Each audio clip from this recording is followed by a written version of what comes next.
최근 들어서 시장이 조금 변하고 있습니다. 기관들의 매도가 굉장히 많이 나오고 있는데요. 시장이 이렇게 변화한다고 한다면 이 종목들은 꼭 봐야 되겠다. 7월 둘째 주 일정과 함께 종목들 살펴보도록 하겠습니다. 자, 7월 둘째 주는요. 굵직굵직한 이슈들이 좀 많이 있습니다. 중국의 CPI가 발표가 되고요. 윤 대통령은 리투아니아, 폴란드 순방에 나섭니다. 나토 정상회의도 있죠. 그리고 수요일 날에는 미국의 6월 CPI가 발표가 됩니다. 연준, 베이지, 북도 발표가 되는데요. 굵직한 경제 이슈가 있다 보니 시장의 흐름들이 변동성을 더해갈 가능성들이 많습니다. 일단 중국 문제부터 살펴볼게요. 중국은 6월 달에 10개월 만에 기준금리를 0.1%포인트 인하를 했습니다. 그만큼 경제가 좋지 않다라는 건데요. 어쨌든 중국의 CPI와 PPI 수치를 한번 살펴보도록 하고요. 윤 대통령이 폴란드 방문을 합니다. 경제 사절단으로 89곳의 기업들이 동행을 하게 되는데요. 대기업 명단을 보시면 어지간한 대기업들 다 들어가 있죠. LG그룹 들어가 있고요. 하나 들어가 있고 LS 들어가 있고요. 삼성 들어가 있고요. SK 들어가 있고 현대까지 들어가 있습니다. 이 중에서 이제 우리가 눈여겨보는 것은 이런 것들이죠. 현대 로템, 하나 에어로스페이스, 그리고 HD 현대 건설 기계도 들어가 있네요. 자, 요 두 종목은 뭡니까? 방산 쪽이죠. 폴란드가 작년부터 시작해서 한국의 K2 전차를 비롯해서 K9 자주포까지 대규모 수주를 기록을 했는데요. 이번 폴란드 방문을 계기로 해서 이런 수주들이 더 늘어나는지 또 현지에서 약간 불협화음이 좀 들리고 있거든요. 한국산 무기를 이렇게 집중적으로 사는 게 맞느냐 이런 얘기를 하고 있는데 추가적인 수주가 나올 가능성들도 있어 보입니다. 폴란드뿐만이 아니라 유럽 전역으로 한국산 무기들이 수출이 될 건데요. 우리가 그래서 방산주들을 한번 관심을 가지고 봐야 될 것 같습니다. 그런데 방산주라고 얘기를 한다면 과거에 방산주들 북한이 미사일 쏘고 그러면 어땠습니까? 빅텍, 스페코, 퍼스텍, 한일단주 이런 애들이 테마성 흐름들을 보이면서 완전 급등하고 당일 상한가 가고 그랬는데 이런 흐름들이 이제 안 나온다라는 거죠. 그래서 두 개를 좀 나눠봐야 됩니다. 뭘 나눠봐야 되냐면 이렇게 하나 시스템, 현대 로템, 하나 에어로스페이스, 한국항공우주, LIG 넥스원, 풍산 같은 이런 종목들은 대기업들로 실제 수출 수주 계약들이 퍼지고 있는 쪽이고요. 요 빅텍과 스페코, 퍼스텍, 한일단주 이런 쪽은 여기에 납품을 하든지 아니면 국내 방산 시장에만 머물러 있다라는 거죠. 이쪽은 성장성이 없다라는 겁니다. 수출을 하고 있는 기업들 중심으로 이따 일정 설명을 다 드린 다음에 차트 흐름들 간략하게 한번 살펴보도록 하겠습니다. 자, 목요일, 금요일은요 일정들이 되게 많은데 한국에 금통위가 있어요. 그리고 미국의 PPI 발표가 있고 대만의 TSMC 예상 실적도 발표가 됩니다. 그리고 옵션 만기일이 있어요. 옵션 만기일을 기점으로 증시의 분위기가 바뀔 가능성들이 상당히 높아 보입니다. 금요일에는 동아시아 정상회의가 있고요. 아세안 지역 안보포럼 외교장관 회의 그리고 미국 본격적인 실적 시즌에 들어가면서 금융주들이 실적 발표를 시작을 합니다. 그래서 JP 모건, 웰스파고, 시티와 같은 금융주들이 실적 발표를 먼저 하고 나머지 기업들도 이제 순차적으로 발표를 하게 되는데 일단 미국의 기업들 실적은 그렇게 나쁘지는 않을 것으로 보여요. 워낙에 눈높이가 낮아져 있는 상황이거든요. 자, 그리고 우리가 이제 중요하다라고 말씀드렸던 이 옵션 시장은 우리가 금요일장에 나왔던 외인들의 이상한 매매 패턴을 한번 보도록 하겠습니다. 선물 매도가요 상당히 거칠게 나왔습니다. 요거 보시면은 선물이 여기에도 9천억 나왔죠. 1조 1천억 또 하루 쉬었다가 바로 1조 2천억 금요일날 갖다 쏟아붓는 모습을 보여주고 있는데요. 요것만 합친다고 하더라도 3조 원이 넘죠. 그러니까 한쪽 방향으로 지금 3조 원 이상 선물이 누적이 됐다라는 겁니다. 뿐만 아니라 옵션 시장에서도 개인들은 보세요. 풋옵션을 얼마 매수했습니까? 162억 매수를 했고 요거 합치면은 거의 250억 규모의 풋옵션 베팅이 나왔습니다. 그러니까 개인들은 급격하게 증시를 하방 쪽으로 보는 포지션을 늘리고 있다라는 거고요. 외국인들은 어떻습니까? 풋을 매도하면서 방어막을 좀 치고 있는 상태입니다. 옵션 만기일이 다가오면서 개인과 외국인들의 옵션 대결은 상당히 거칠어질 것으로 보이는데 통상적으로 옵션 시장은 개인과 외국인 간의 싸움입니다. 그래서 제로섬 게임이기 때문에 배팅했던 돈을 한쪽이 잃으면 한쪽이 따간다라는 거죠. 그래서 외국인들이 통상 승리하는 경우가 대부분이죠. 그래서 이번에 외국인들이 풋 매도를 하고 개인들이 풋옵션 대규모 매수를 했는데 증시를 하방 쪽으로 밀어내기보다는 소폭의 반등 정도로 끝날 가능성들이 있어 보입니다. 그래서 우리가 옵션 만기를 기점으로 해서 외인들이 다시 시장을 들어 올려주는지 요 요 포인트를 보시면 좋을 것 같은데, 아까 말씀드렸던 선물 시장에서도 보시면 외국인들의 선물 누적 동향인데요. 선물 시장에서 외인들은 무제한적으로 선물을 사고 파는 것들이 아니라 얘네도 자금의 규모가 있습니다. 그래서 한쪽 방향으로 이렇게 2조에서 3조 정도 움직이면 그 다음에는 추가적으로 매수할 여력이 없어서 매도를 하게 되고요. 그 다음에 매도를 할 때도 이렇게 한쪽 방향으로 2조에서 3조 정도 매도가 나오면 더 이상 매도할 게 없습니다. 그래서 다시 매수로 들어오는 경우가 상당히 많은 거죠. 자, 이번에 보시면 외국인들이 굉장히 강력한 매도를 보여주고 있습니다. 이게 이제 더 빠졌다라고 보시면 될 것 같은데, 이렇게 빠지고 난 다음에 매도 이력이 소진된 외국인들이 선물을 다시 매수해준다. 이렇게 되면 그간 부진했던 우리 증시도 반등권에 들어갈 가능성들이 있지 않나 생각이 들어요.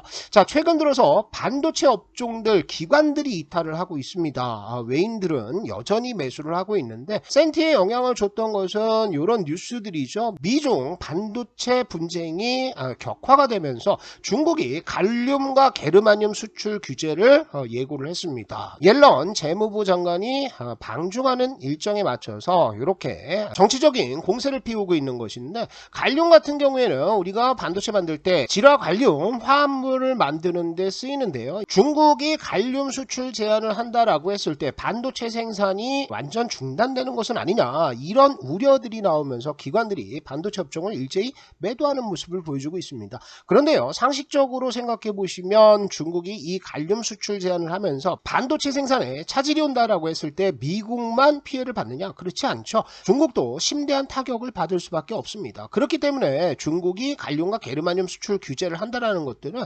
정치적인 기싸움, 협상의 전략이라고 보시면 될 것 같아요. 이런 뉴스를 가지고 기관들이 일제히 매도세로 돌아서면서 반도체 관련주들 전부 폭격 수준으로 매물을 떨어뜨렸죠. 이런 흐름들은 조금 더 이어질 가능성들은 있어 보입니다. 그리고 변수가 좀 있는데요.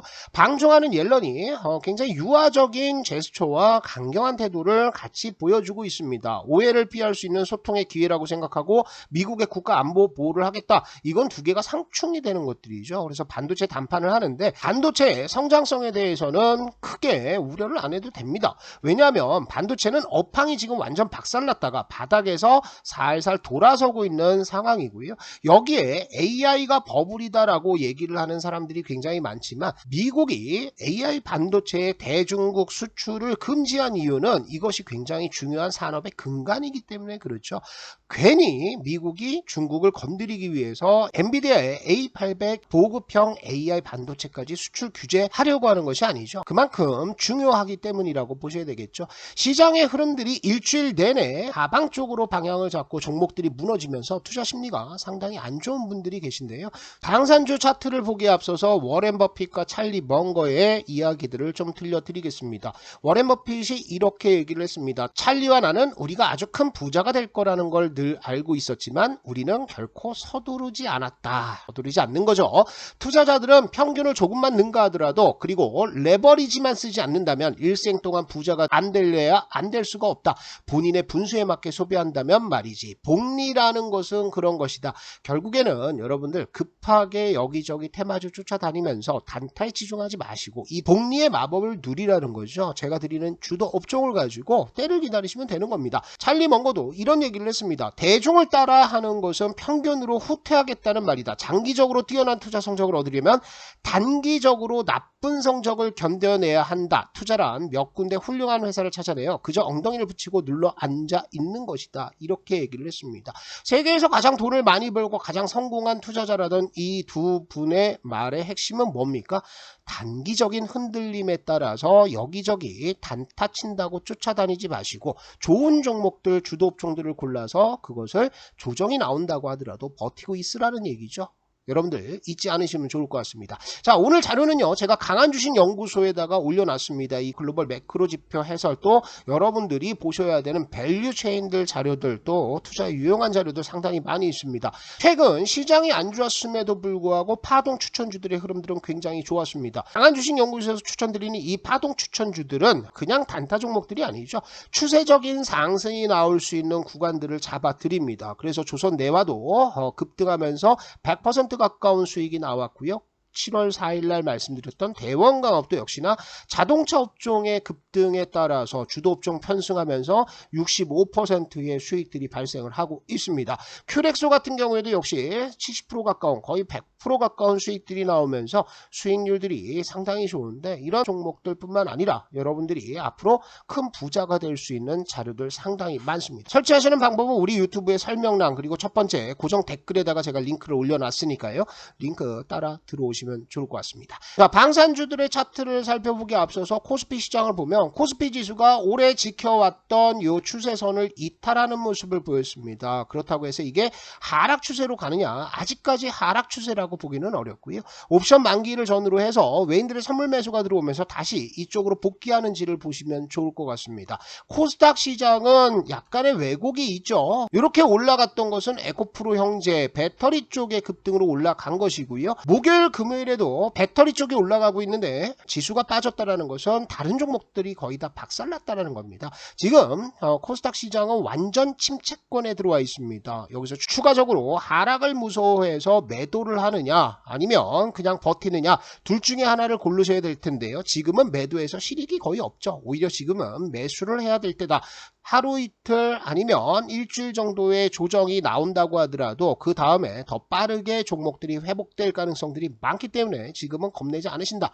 이렇게 보시면 좋을 것 같습니다. 자, 종목들 하나씩 살펴보겠습니다. 첫 번째 종목은 이제 하나 시스템인데요. 하나 시스템 지수가 무너지는 과정에서도 잘 버티고 있는 상태죠. 지금은 이렇게 박스권을 가져가고 있습니다. 거래량들도 올라갈 때 상승 거래량들이 훨씬 많은 것들이 확인이 돼요. 그래서 박스권 상단이기 때문에 지금 매수를 바로 들어가는 것보다 내려왔을 때 21선 근처부터 매수 들어가서 홀딩하는 전략 괜찮아 보이고요. 20주선이 재작년부터 시작해서 하락 추세로 나오고 있다가 이게 상방으로 돌고 있는 상태입니다. 20주선이 상승으로 돌고 있을 때 눌림목 공략 괜찮다. 그래서 하나 시스템도 관심권에 두시고요.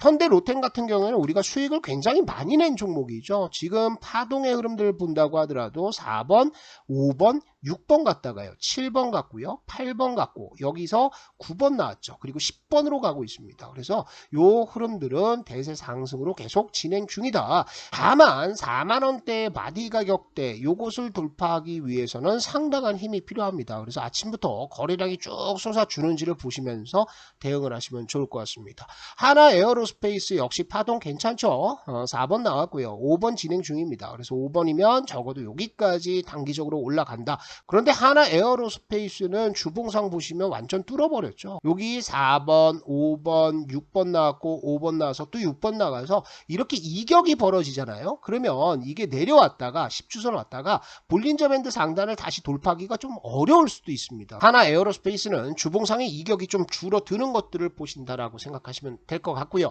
한국 항공우주 이렇게 수렴하고 있습니다. 삼각 수렴 패턴을 보여주고 있고 거래량 터졌다가요. 조정 나올 때 거래가 별로 없습니다. 그리고 나서 다시 21선 안착하는 모습을 보이는데 수렴을 좀 더 할 수 있어요. 그래서 이렇게 만들어지다가 위든 아래든 방향성을 결정하면 그쪽으로 확 쏠려버릴 가능성들이 있다. 그래서 쭉 모아두시다가요. 요 삼각 수렴 패턴의 하단을 깨면은 손절, 위로 올라가면 전고점대 혹은 그 이상까지 기대하시면 좋을 것 같죠.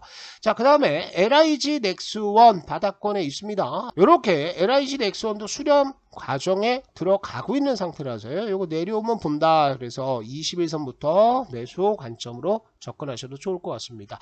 최근 들어서 풍산이 상당히 상승을 했다가 지금 밀려 내려오고 있는 상황인데요. 풍산은 중장기적으로 계속해서 관심 가지고 봐야 되는 종목입니다. 제가 예전에도 이 바닥권에서 계속 추천을 드려가지고 수익이 상당히 많이 나와 계실 텐데요. 주봉의 흐름을 보시면 하나 에어로스페이스가 이런 데 있다라는 거예요. 그래서 내려왔다가 전고점대 가면 쉬는 구간, 이격을 축소하는 구간들이 좀 나오거든요. 그런 것들이 이미 진행이 되고 있습니다. 그리고 풍산 같은 경우에는 아마 향후 한 5년 동안은 공장을 풀로 돌려야 될 수도 있습니다. 왜냐하면 지금 우크라이나 전쟁을 통해서 쏟아부은 포탄들 어마어마하죠. 얼마나 포탄이 없으면 우리나라에서 대여 형식으로 포탄을 가져가기도 했죠. 그래서 155mm 포탄의 수요 부족 그리고 이 리스타킹 작업들이 앞으로 진행이 된다라고 한다면 풍산의 수준은 앞으로 계속될 가능성들이 있어 보여요. 하지만 이제 파동상 본다면 요거 어디로 갑니까? 7번 나와야 되는 거죠. 그래서 20주선 이탈할 거고요. 이탈해서 여기에서 바닥을 잡고 나면 그 다음에 더 큰 상승이 있다라고 생각하시고, 지금 매수가 아니라 조금 더 흘러내려서 한 1, 2주 정도 더 보는 거죠. 그래서 37,000원대 들어오면 거기서부터 분할 매수를 하셔가지고 중장기로 끌고 가는 거 좋다. 이렇게 정리를 좀 드리도록 하겠습니다. 자, 여러분들 강한 주식은요, 이 강한 주식 연구소 그리고 빌리언 스탁에서만 활동을 하고요. 카카오 채널은 열지 않습니다. 카카오 채널 올라와 있는 것들 전부 다 사칭이고 사기입니다. 속지 않으시면 좋을 것 같고요. 시장에 대해서 또 종목에 대해서 어려움을 겪는 분들은 강한 주식 연구소 꼭 오십시오. 큰 도움이 될 거라고 확신합니다.